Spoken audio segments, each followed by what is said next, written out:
Hello and welcome to the Middle East Report. In this program today, we'll be focusing on many key and significant news stories that have occurred this week. Firstly, we'll be discussing the hideous terrorist attack that occurred in Boston at the Boston Marathon on Monday, and be asking who was behind this terrorist attack, and also what implications does this have for President Obama's counter-terrorism policy.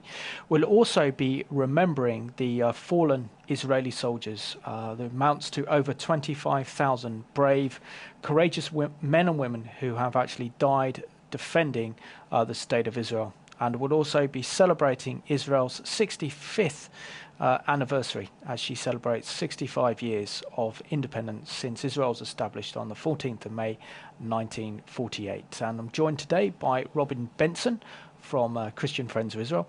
Robin, it's good to have you on the program tonight. I know that last night you were out partying at the Yom Haatzmaut celebrations at Wembley Arena. How was last night? It was a really good evening, Simon. Probably somewhere in the region of 3,000 to 4,000 people in the arena. Lots of music, some comedy, some serious stuff too. We had Spellbound do one of their mesmerizing gymnastic displays, and Tracy Solomon was there, and some Israeli artists. So a good evening all told.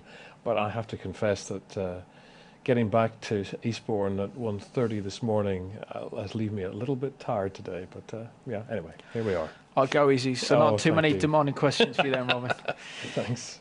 Firstly, I'll say that Israel is the only nation in which a whole entire legitimacy is questioned on a constant basis, even though the State of Israel was actually formally formed through legal framework from the San Marino Conference in 1920, and then established by the United Nations in, I think, 1948. Yes. Why is Israel's legitimacy still questioned after 65 years of statehood? It's actually a hard question to answer because it's irrational in many respects. I mean, if you look back at the history, post-World War I, yes. In fact, before World War I finished, you had the Balfour Declaration and all the back history that went with that. Leading in, yes, to this Allies conference at San Remo that then led into the Treaty of Sèvres and so on.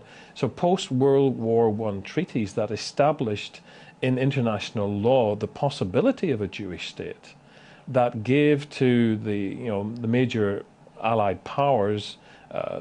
They broke up the Middle East, the old Ottoman Empire, amongst themselves, and Britain was given the mandate. And Britain was actually, the UK was given the responsibility for setting up a Jewish homeland. Now, I was talking with a colleague from another ministry last night who came with us, and he has done a lot of research into the mandate period. And the more and more he delves into that, the more and more he has come to realize actually that Israel was set up despite the UK, not through us. I mean, we had a part in it, but actually, if you start to look into the archives and all the rest of it, there were lots of, use the word, machinations going on behind the scenes, actually to prevent the establishment of Jewish homeland.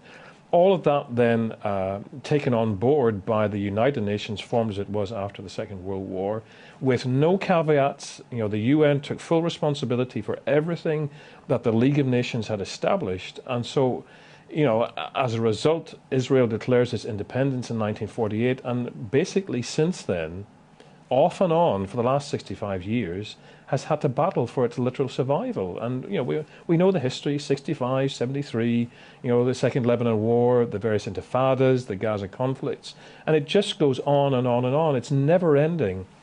And on the human level, as I say, it does not make any rational sense. Why should one particular nation in the United Nations be the target of the vast majority of the other nations in the United Nations wanting to delegitimize its very existence in the world today? I mean, I think, without wanting to over-spiritualize it, from a Christian perspective, we have to say that behind the human scene, there is this age-old battle between good and evil going on, and what is happening in Israel is actually an outplaying of that battle, because there are key elements in biblical history and in what is yet to come in human history center around that little plot of ground that is no bigger than Wales or the state of New Jersey, as regards the Lord's return, and all that the Scripture teaches in relation to that. So in one sense, you could say, actually, the enemy of God is trying to prevent something that you and I, as Christians, know inevitably will come. But on the human level, it is just inexplicable. Historians, diplomats, politicians can give you all sorts of excuses, reasonings in today's society about the Middle East conflict. But in the end, when you actually start to apply some human logic to it, it does not make sense. And before we go back to the issue of Israel, I just really want your impressions, Robin, of that hideous terrorist attack we saw at the Boston Marathon on Monday. Well, it's just unbelievable. You watch the archive footage as has been replayed over and over now for the last couple of days, and you think to yourself, here is something that is a key event in North American sporting legend, because that's where the first marathon, citywide marathon, ever happened. So anything else, including the one that will happen in London in a few days' time, was actually spawned by the Boston Marathon. And here you have, again, I was watching the BBC News very early this morning because I couldn't get to sleep after getting back. I was just so wired after the music and all the rest of the razzmatazz from last night.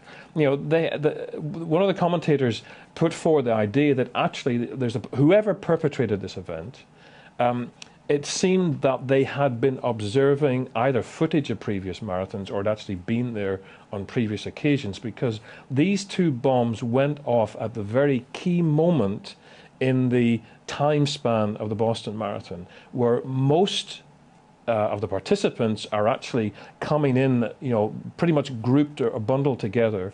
And the vast majority of onlookers, supporters, family members are there to cheer them on over the finishing line. And, you see the footage of the first bomb going off and people sort of looking around thinking, what on earth happened here? And not quite grasping the gravity of the situation. And then 10 seconds later, you see the puff of smoke from the second one further down the street, and it is just mass panic. But folk who realize that something is wrong from the first one are moving in the direction of the second. And of course, that's why there are so many more casualties, because some folk were actually moving into the space where the second explosion goes on. So it was well thought through, well timed. I mean, as you say, just a despicable act, whoever has perpetrated it. And I think it will take time for the American, the FBI, and the rest of the investigating authorities, as they again said last night. There's so much footage now, with mobile phones and all the rest of it. They have hours to filter through and try and discover, if they can, who planted these bombs. And we've got a news clip to go to that looks at this hideous terrorist attack that occurred on Monday at the end of the Boston Marathon in the American city of Boston.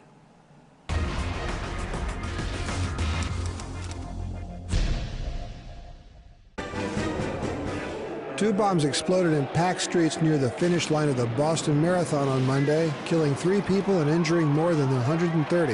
A fire downtown near the central JFK Library was also reported. Security officials said another 2 explosive devices were found near the end of the marathon course. One of the dead was a child. The twin blasts at the race hit almost simultaneously and about 90 meters apart, tearing limbs off numerous people, knocking spectators and runners off their feet, shattering windows and sending smoke rising over the street. There were scenes of chaos as emergency rescue teams and some bystanders jumped in to assist injured, and thousands of others fled the site of the explosions. Police cordoned off the damaged area, and state police troopers in full combat armor took up defensive positions. Boston Police Commissioner Edward Davis asked people to stay indoors or go back to their hotel rooms and avoid crowds. He said authorities had received no specific intelligence that anything was going to happen at the race. The Federal Aviation Administration barred low-flying aircraft within 3.5 miles of the site. There were reports Boston's Logan Airport shut down its operations, but airport officials denied it. There was no word on the motive or who may have launched the attack. Police said no suspect was in custody. U.S. President Barack Obama went on television and said authorities will find out who did this, and we will hold them accountable. Those responsible will feel the full weight of justice. He said information was limited and called on Bostonians to help one another as the government puts together a manhunt and moves to help survivors.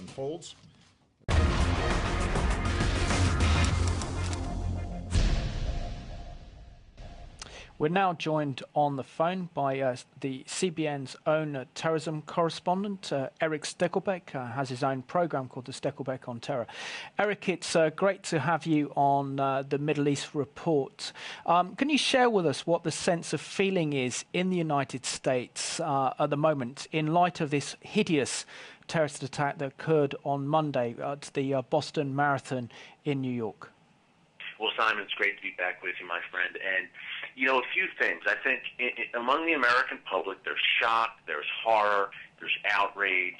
A terror attack on U.S. soil, an 8-year-old boy, one of the 3 people killed, on a really joyous day, Patriots Day in the city of Boston, the Boston Marathon, which is a great celebrated sporting event here. A lot of people are out cheering on their friends, their family members who are running in this marathon. So people are shocked, outraged, and look, we've had a number of just heinous events here on U.S. soil over the past few months alone. We had the Newtown shootings where 26 people were killed, including a lot of young first graders, young children. We had the Aurora, Colorado movie theater massacre back in July during a showing of the Batman movie. So there have been some horrible things happening on American soil. So the American public's shocked by that, but in the same vein, Simon, I almost sense a complacency. People are just going about their daily business, and it's almost like people are becoming numb in a way to all of these horrible events that are happening. I think that's a bad thing. Now, on the government level, the Obama administration, they don't have the answers yet about who was behind this. They're saying, hey, we're going to get who was behind this. Of course, they said the same thing about the Benghazi terror attacks in Libya, and we still don't have the perpetrators there. But in the mainstream media, the pro-Obama left-wing mainstream media here in the United States, Simon, I have to say, it's almost like they're openly rooting for whoever the monster was who did this, or monsters. They're openly rooting for it to be a white anti-government extremist in the Timothy McVeigh vein. They want it so bad to be someone like that rather than a Muslim terrorist. That's my impression. They have many reasons for that desire, but that's my impression so far. And Erick, we know it's very, very early days yet to actually know who was actually behind this hideous terrorist attack on the Boston Marathon. But the fact that ball bearings were used in the improvised devices as well as nails indicates it could possibly be an Islamic terrorist attack, primarily because the Palestinian suicide bombers used the same tactics. What's your assessment on who could be behind this terrorist attack? Simon, you make a great point. My gut has told me, again, we don't have all the details. We can't say definitively. We can't say for sure. My gut tells me, based on what we do know, that this was Islamic terror. I say that for a few reasons. Number one, what you mentioned. Inside these 2 bombs, there were ball bearings, there were nails designed to cause even more carnage after the bombs went off. We see this time and again in the Middle East, particularly used by Hamas in terror attacks against Israelis. So that's one thing. Number 2, multiple bombs. This is a hallmark of Al-Qaeda and Islamic terror groups. There were 2 bombs here in Boston that went off 10 seconds apart. Number 3, pressure cookers were used with these bombs. Al-Qaeda manuals. Al-Qaeda's official magazine, which, if you can believe it, Simon, is called Inspire. Their official magazine recommended using pressure cookers to build homemade bombs. That's another thing used here. And the 4th and final thing, Simon, look, if this was an anti-government activist or extremist, you would think they would target a government facility, a federal building, the IRS building, some kind of government building, whereas this Boston attack was just indiscriminate madness, terrorism, violence. That's a hallmark of Islamic terror, that kind of indiscriminate killing where women, children, civilians are targeted. So adding all that together, my gut tells me it's Islamic terror, whether it's a localized Boston-based cell or someone from overseas who's directing it. We don't know. That's what my gut tells me. Hey, I may be wrong, but right now I'm leaning in that direction. And also, it occurred on Patriots' Day in the United States, which is equivalent in England to a national bank holiday here in England. But it's also the home of the American Revolution. Do you believe this has significance and meaning to this terrorist attack? It could. It could. You know, a lot of people brought that up, Simon. A lot of the people who were kind of pushing the narrative that, hey, this was probably a anti-government extremist, far right-wing guy like a Timothy McVeigh. A lot of people were pushing that narrative and saying, hey, it was tax day here in the States, April 15th, Patriots Day in Boston, and this could be some kind of extremist striking a blow against the government and trying to start a new American revolution. On the other hand, look, it could have significance as well for an Islamic terrorist who, you know, says, hey, this is the day that you celebrate the birth of America, one of the days along with the 4th of July, that you celebrate the birth of America. It's a great patriotic day. So it has significance for Islamic terrorists as well. And we know that Islamists are big on symbolism. They're big on attacking on days that have significance to a particular country. So you can go either way on that. The date may very well have some significance, but if it's Islamists, I think the main significance, Simon, would be, hey, it was a sporting event that would be heavily attended by a lot of civilians, the Boston Marathon. And we know that just last year, Al-Qaeda's top propagandist called on attacks against sporting events in the United States. Now, you would think Super Bowl, World Series, Stanley Cup, that kind of event. But the Boston Marathon, hey, it's a big deal, and there's thousands and thousands of people there, and a lot of civilians, women, children. As I said, one of the people who died in this attack was an 8-year-old boy who was cheering on his father who was running in the marathon. Another was a 29-year-old beautiful young woman. Simon, that is the epitome of terror. That kind of thing. It's just the epitome of psychological terror. That is the goal of terrorism, to terrorize people psychologically. And that attack in Boston absolutely accomplished that. Eric, this is Rob, and I'm with Simon in the studio today. I work with Christian Friends of Israel here in the UK. Just maybe a question for clarification, because when the word started to come out in our media, there was the issue of that there were other unexploded devices. I mean, is that true, or was that just something that they picked up on and ran with, and then it sort of died into the background? You know, it's interesting, because at first they said that there were 5 unexploded devices, and that was on Monday. Then later in the day, there were reports that emerged that said, no, that was a mistake. There were not 5 unexploded devices. Were there? Weren't there? We don't know. Would investigators kind of say, hey, let's kind of zip our lips about that, so to speak, because we're working on this investigation? I don't know. But I thought that was interesting that in the beginning, as you said, they said, look, not only were there the 2 bombs that went off, but there were 5 other devices that we found around Boston. And then a few hours later, the story kind of changed to, oh no, there were no other devices. That was interesting to me as well. I don't have any more details about that, but kind of strange. Yep. Which leads me on, Eric, to ask you, what has been the reaction of the Obama administration? Certainly, we know that President Obama's caused outrage at the fact that he didn't classify this initially as a terrorism act, but has later classified this as an act of terrorism. What do you think of the Obama's response to this hideous terrorist attack that occurred at the Boston Marathon on Monday? You know, I think, number one, it was a disgrace that he didn't come out and call it terrorism right away. I mean, come on. It was pretty obvious that this was an act of terror off the bat. So why he didn't do that, I don't know. Does that go along with his narrative that basically the war on terror is over? Al-Qaeda is nearly defeated and on the run. That's what he was saying throughout the 2012 presidential campaign, which couldn't be further from the truth, as we saw in Benghazi and as we've seen in several other Islamic terror incidents since then. So this administration has always been very big on kind of downplaying Islamic terrorist attacks. Number one, because they want the American people to believe that, hey, the war on terror is over. The radical Islamic threat is nearly defeated. Osama bin Laden is dead. We can pack up our bags and go home. They want to focus on domestic issues, this administration, remaking America, as Obama himself has said, with Obamacare and everything else. And foreign policy, Iran, North Korea, Al-Qaeda, Benghazi, it's a distraction for Obama from his domestic agenda. So that's the first thing to remember here.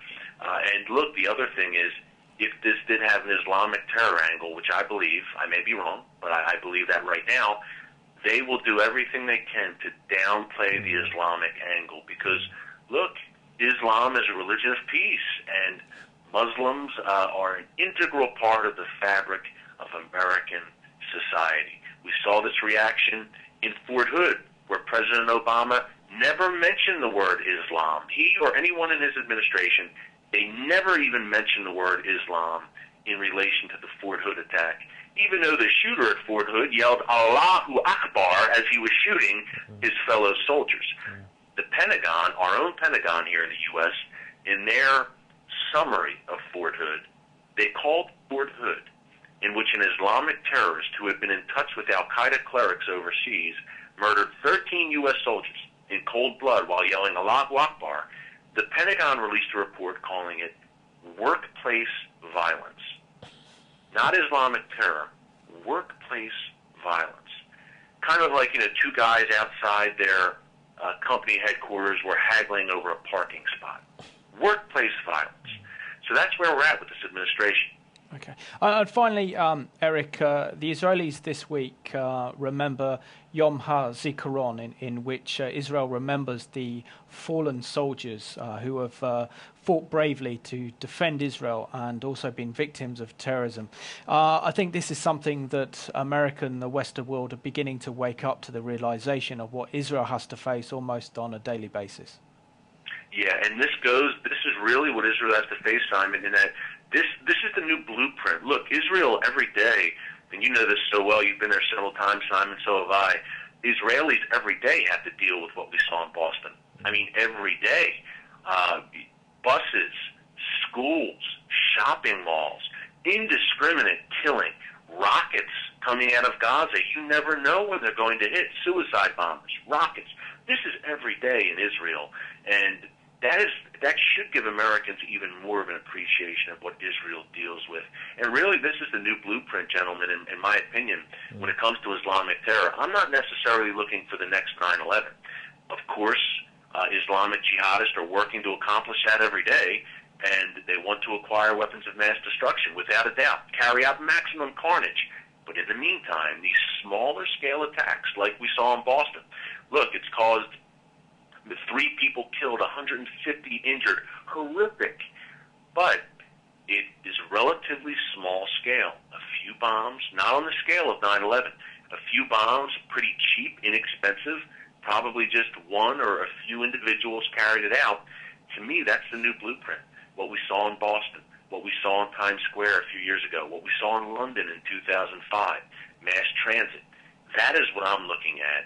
And in a free society, how do you defend against that without turning into a police state? Yeah. That's what we're wrestling with right now. Erick, I just want to thank you so much for joining us today on the Middle East Report, and keep up the excellent work you're doing on CBN 700 Club and also with Stakelbeck on Terror, which is a great program which is aired on Revelation TV.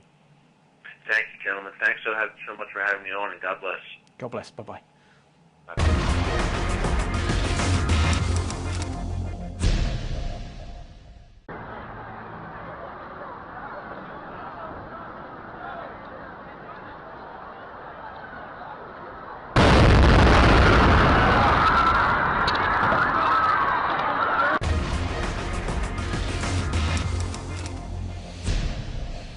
As we can see on that clip, there was original archive footage of what happened from a runner who was actually running in the Boston Marathon. It just shows you how terrifying that terrorist attack would have been had you actually been there.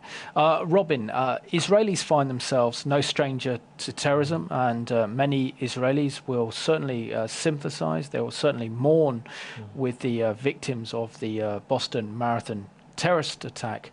But what can America and the Western world learn from the way that Israel deals with terrorism threats? Well, you look at the way Israel has dealt with it over the years of its existence. It's just not tolerated it. or if it has seemed to tolerate it, it may just be for a period of time while intelligence is being gathered, and then action is taken to try and root it out at the very basic foundation. And sometimes, I mean, personally, I despair at our Western governments and diplomats and all the rest of it. We have seemed to become so politically correct and so afraid of offending the Muslim populations in our societies, many of whom just want to get on with life as they live it out in our society, that they are afraid to take the necessary action needed to nip this in the bud. I mean, we have multiple incidents of these extreme clerics being, continually let off the hook. I'm sure you and I can think of one in particular, who has made life for Home Secretaries here in the UK for the last few years, a living hell. Abu Qatada. Abu Qatada. I mean, that's a prime example. So there is the issue of trying to deal with it. Yes, I know you need to keep the Muslim population on side, and it's how you deal with it, but you don't let it slide, and that's what we're doing, and we are walking into a world of trouble. And it could be, we're speculating, it could be that what happened in Boston is just the opener for a new campaign in the West by those who really want to terrorize our societies, and this is just an opening salvo. Looking at Israel's situation in prior to the second Intifada, where we were having suicide bombings going off almost on a weekly basis, causing huge carnage and damage throughout the whole of Israel. Yes. And thanks now to the security fence, Yes. terrorism, certainly the nature of suicide bombings, has completely fallen away. And having been in Israel recently, there's not a sense of fear at all in the streets of Jerusalem or in Israel. I know Israel has to contend with rockets and missile attacks, but on the whole, I think Israel can be very proud in the fact that she's really defeated so much of those terrorism attacks. Well, I think that's true. I mean, I think we have to be honest and say, but also there's something within the Jewish psyche that whatever is going on around you, you just get on with your lives. You can't completely blot out the possibility of an incident happening, but they have worked hard, despite international pressure, despite all the criticism that has come with the security fence. And let's be clear again that something like only 5% of the total length of the fence is actually concrete wall. So when our media, the pro-Palestinian groups and all the rest of them constantly bombard us with these pictures of concrete blocks, that tall concrete blocks, that is 5% of the total length. And it is, if you look at the geography, they couldn't do it any other way, because it's up, down, up and down and up and down over rough terrain, and it's the only way to prevent sniper shots from one community across to the other, and it's the only way to try and dissuade the bombings, and they have dropped. The statistics prove that it has worked. It's not ideal. Everybody recognizes that it's not ideal. I mean, you have Palestinians who will openly say they wish it wasn't there, but they recognize Israel's need to do it. So there's a minority even within the Palestinian community who recognize what's going on. So, but Israel took action to protect its people. And okay, we don't need to do that, but in our society, there are measures that we need to take in order to protect our society. That's what our government is there for, to protect everyone in it, not to pander to those who are always kicking up a fuss. Robin, it's also very significant this week that Israel remembers Yom Haatzmaut, which is the Memorial Day, in which Israel pays homage and tribute to the over 25,000 brave and courageous men and women who have died defending and fighting for the Jewish state. Isn't it important that Christians get behind Israel and constantly pray for the protection of the Israeli soldiers? I agree. I mean, it probably opens up other questions, about praying for military and all the rest of it. But, let's put it this way. Jerusalem is the only city in the world that people who believe in God's word, the Bible, are commanded to pray for. Psalm 122, pray for the peace of Jerusalem. And that's not just, peace in the sense of the absence of conflict. That word shalom means well-being, wholeness, prosperity. So, you're praying, and Jerusalem is the central focus of Jewish life. The Temple Mount, is the inner focus. But Jerusalem is a metaphor for the whole of the land of Israel. And so when you're praying for the peace of Jerusalem, you're actually asking for God to bring peace in every sense of the word, and in the very richest, deepest sense of the word, for all of Israeli society, not just for Jews, for Arabs, for Muslims, for Christians, for every member of the society that lives in the land of Israel. You're asking God to bring wholeness back into that situation. And we have to face the reality that God has ordained government for the good of the people. We were talking about this earlier on, and if folk want to, look up Romans chapter 13, the Apostle Paul is talking about the fact that God puts government in place, yes, to reward the good doer, but also to wield the sword against those who do evil. And you cannot do that without some sort of security services, security forces. So whatever our misgivings are about war, about conflict, nevertheless, these young men and women are putting their lives on the line for the good of all of Israeli society. Let's not just concentrate it down onto the Jewish people, but for the whole nation. Because in these bombing incidents and these terror incidents, there are Arabs and Christians and Jews being maimed. It's not just one side of the population, because it's an integrated population. It's not an apartheid state. Therefore, if there's a bus bombing, you'll have a mixed population on the bus. So it's all of society that we're praying into and beseeching God through these young men and women who give up 2 or 3 years of their lives and put their lives on the line every day in order to protect the nation. Absolutely, and we've got a clip to go to now that looks at how Israel is marking the memorial service in Israel as Israel remembers those who have fallen defending the state of Israel during her 65 years of independence as a Jewish state.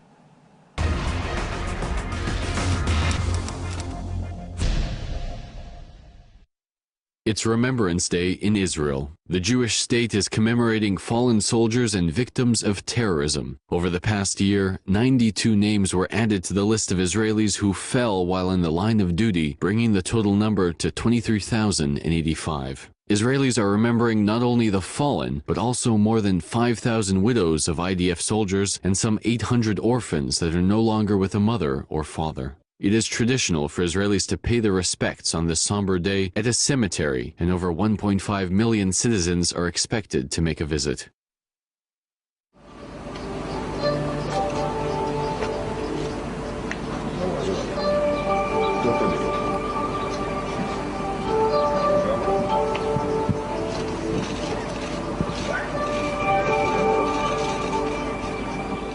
את הזר יניח כבוד נשיא בית המשפט העליון.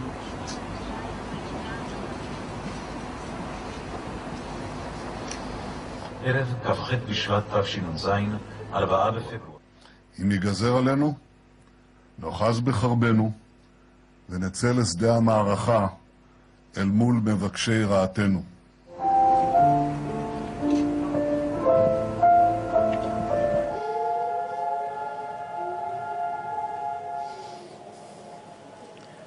מגי לקריף, על מנתו של איש דגל, שק.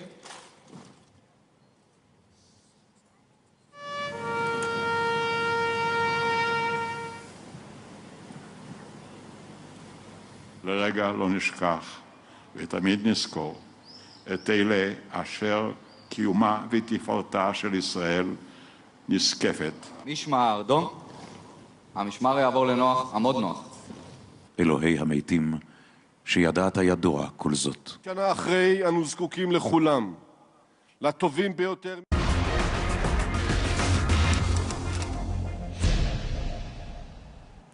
Welcome back to the Middle East Report, and it's also worth remembering that Israel has one of the most humane armies in the world, and certainly their treatment of their enemy, they treat them with the greatest respect and will often think and wait before actually going into a military or a violent confrontation. It's very, very important to remember that. This brings up a very important point, I think, Robin, that even some of our viewers have a wrong perspective on the IDF, the Israeli Defense Force. And in many cases, if they carry out an operation against a terrorist entity, say against Hamas or part of the Fatah's terrorist faction like the Tanzim, they may actually go into the home of some ordinary Palestinians, but they pay them some money, they give them some bread, they pack everything up, and they put everything back in its place. If Israel wasn't in that constant fight against terrorism and being on a war footing, of course they wouldn't have to do this. Yes. But sadly, we see so much aggression and real hatred directed at the IDF, and that's why I think it's very, very important that we acknowledge the tremendous work they're doing in defending the Jewish state, and the fact that these are young people. They're in there of anything from about 17 to 19 with that great responsibility of defending the state of Israel and having friends that serve in the Israeli army. It's something that means a lot to me. Yeah, I mean, the very name itself, the Israeli Defense Force. It's not an offensive army. It's there to defend the nation. It's there to defend all the people.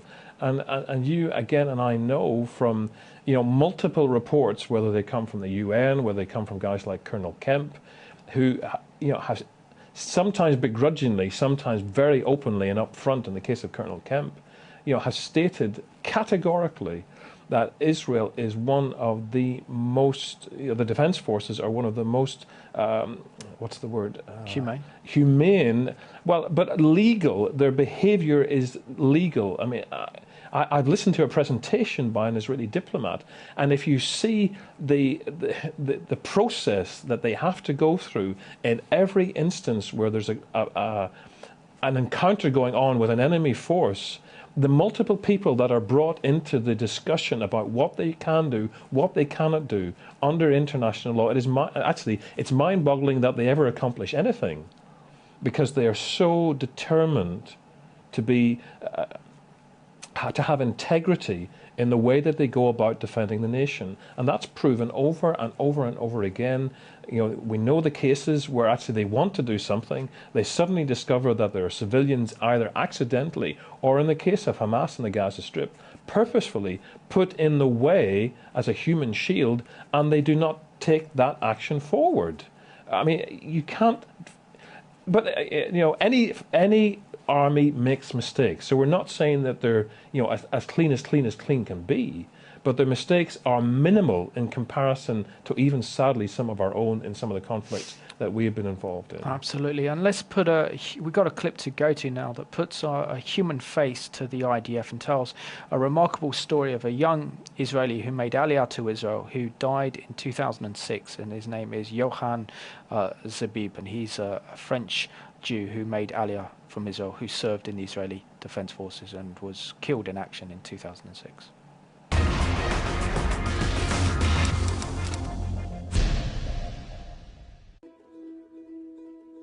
Je suis tout seul ici en Israël, ma famille est en France, et oui, je suis prêt. Je suis prêt à risquer ma vie pour défendre mon pays.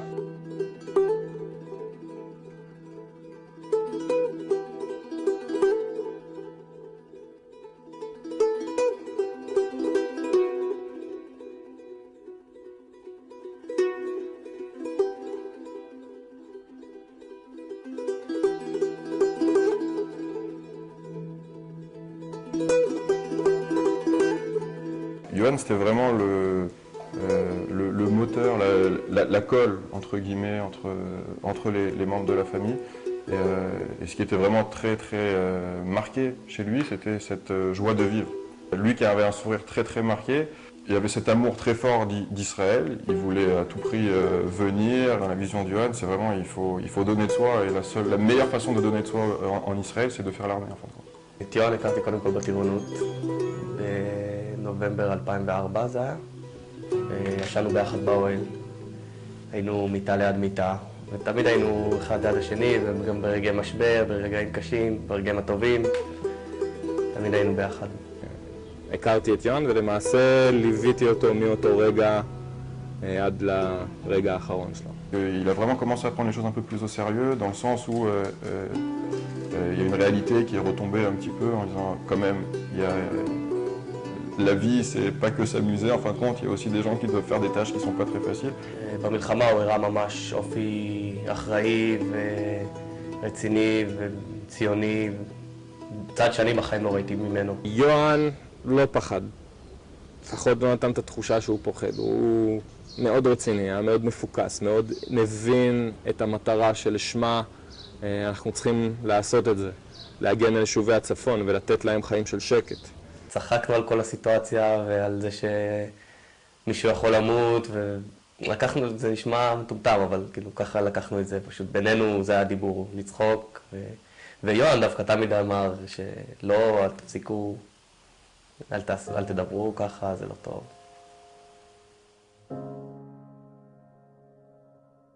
אנחנו, המשימה שלנו הייתה לתפוס בית ששלט על צומת נורא מרכזית בהמשך אותו ציר בתוך הכפר.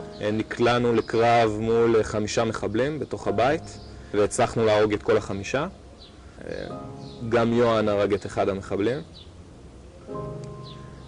אחרי שעשינו תדריך ואחרי שזייננו את הכוחות בעצם גם אנחנו החלטנו לנוח אחרי שלא ישנו בזמן. 20 דקות אחרי שנרדמתי התעוררנו ברעש מטורף.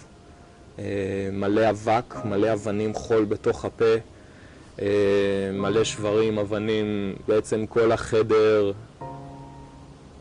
נקרא לזה אדום. יואן תפס את הגב שלו, הוא עמד על הצד.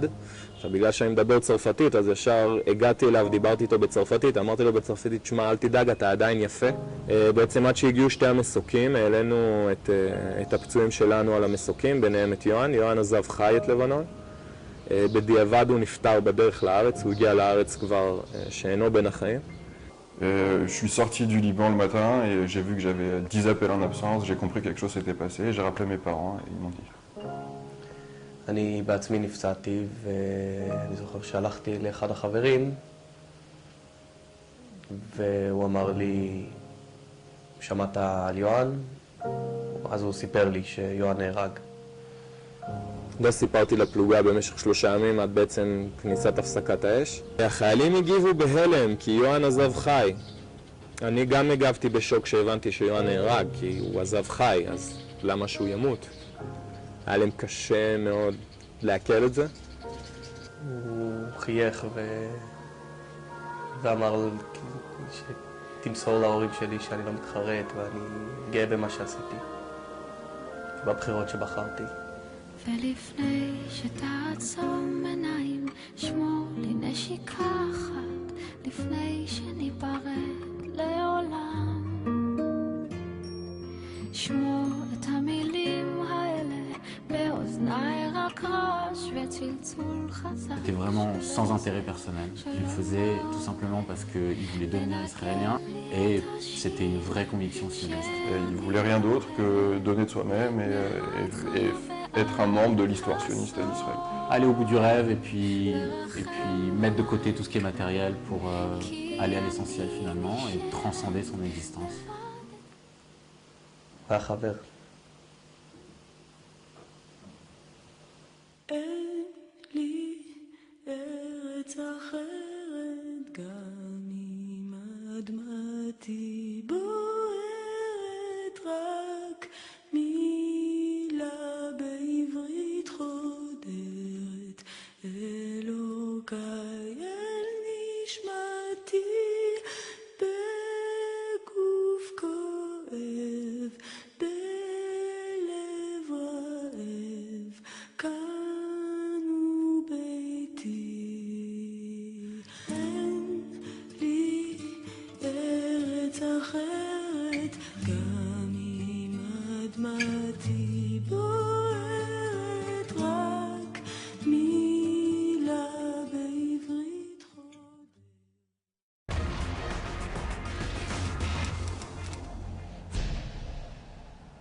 Welcome back to the Middle East Report. In that clip there, we could see the personal cost that each Israeli family has to bear, knowing that they have to send their sons and daughters out on military service to defend the Jewish state. And sadly, over 25,000 Israelis have either been killed defending the state of Israel or acts of terrorism. So it's very, very important that we keep their memory alive and remember those who have fallen defending the Jewish state. Robin, it's also interesting to note, isn't it? It's not only Jewish people that serve in Israel's military, but also Muslim Bedouin Arabs and also members of the Arab Druze community who are some of Israel's top fighters, including Arab Christians who also serve in the IDF. Yeah, we sometimes forget that, again, our society buys into this, again, this apartheid lie that, that's told repeatedly. There are, yes, folk from the Bedouin community, primarily up from the north of Israel, but also the Druze community. And there are Christian Arabs, yes, they're believers. There are believers from the Messianic Jewish community who are serving in the IDF. So it's not, again, it's a multicultural force in that sense. And there are those from those communities who have also given their lives in defense of the nation. And it's also, we need to recognize that there are folk in the Palestinian Arab community and the Muslim communities who are mourning the loss of family as well. The difficulty is that we forget the context, and that it is extremists from within that particular community that is keeping this conflict constantly going, encouraging people to become suicide bombers, martyrs for the cause, and bringing this shame and distress upon their families. So again, there's a need for balance in this, but to remember the context and where all of this conflict is coming from. I just want to read out something. This was a very powerful speech made this week by the Israeli Prime Minister Benjamin Netanyahu at the memorial service held at Har Herzl, Mount Herzl. He said that since the birth of the State of Israel, many have tried to destroy it. They will never succeed. The IDF is stronger in every way. We will continue to strengthen our forces and act towards achieving peace with our neighbours and to protect our state. We'll always remember that we won't be here without our soldiers' willingness to fight for our existence. We salute the fallen, our loved ones, the heroes of the State of Israel. May they rest in peace, he said. And also Benjamin Netanyahu's own older brother, Jonathan Netanyahu, was killed during the Entebbe raid, in which Israel rescued so many of the hostages in Uganda in 1976. Isn't it important, though, that we reflect upon the huge costs and the huge sacrifice that ordinary Israeli families make defending the State of Israel? Yes, it is, because, again, we tend to forget that Israel actually is comparatively a small society. And therefore, people like Benjamin Netanyahu's family have been touched by this conflict.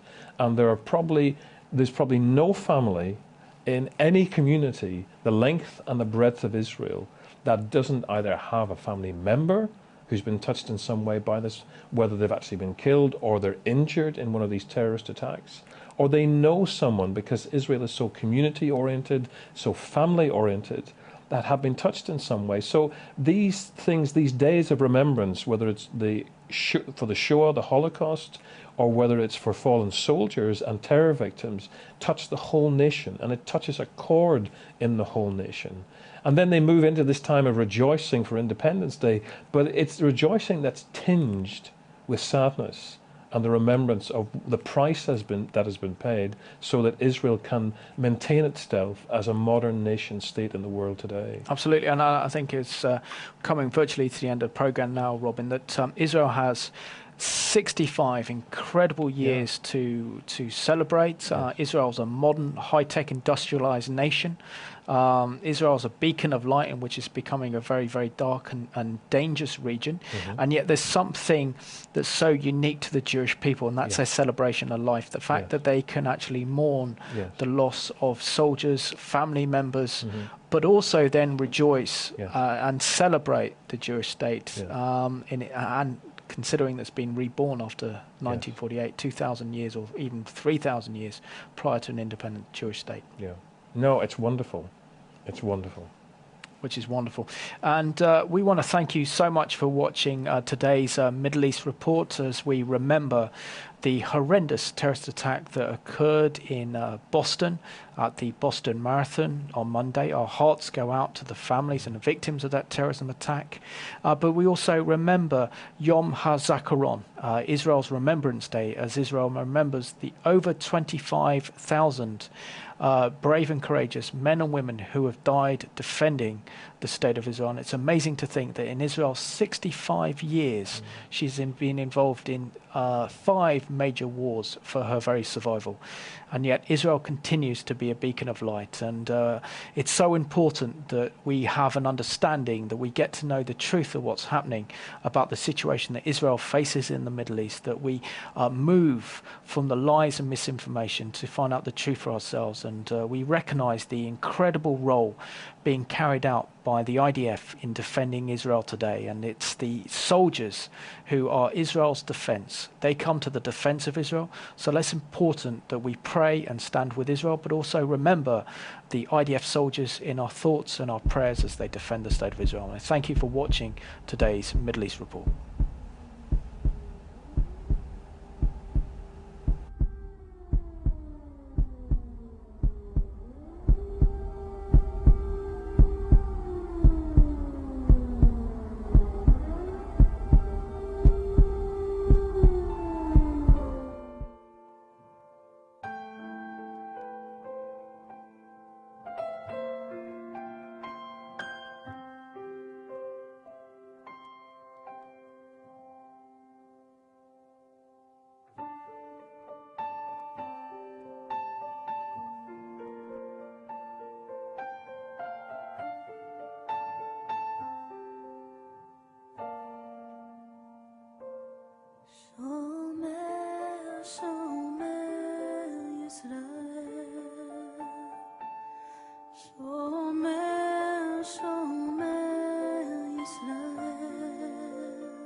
הולכים אחרי ארון, אחרי ארון. לאן הולכים כולם? הולכים לאט. חבר עוזב היום את העולם. השקט מסביב נראה שביר, לו לפחות היום היה סביר. מה עושים?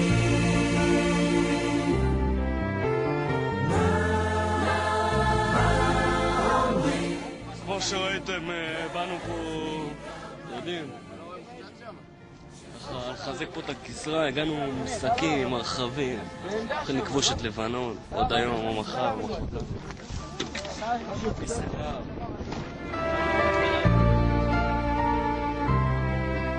צפופים בראש מורכן, בראש עמום, לא הבנו, כמעט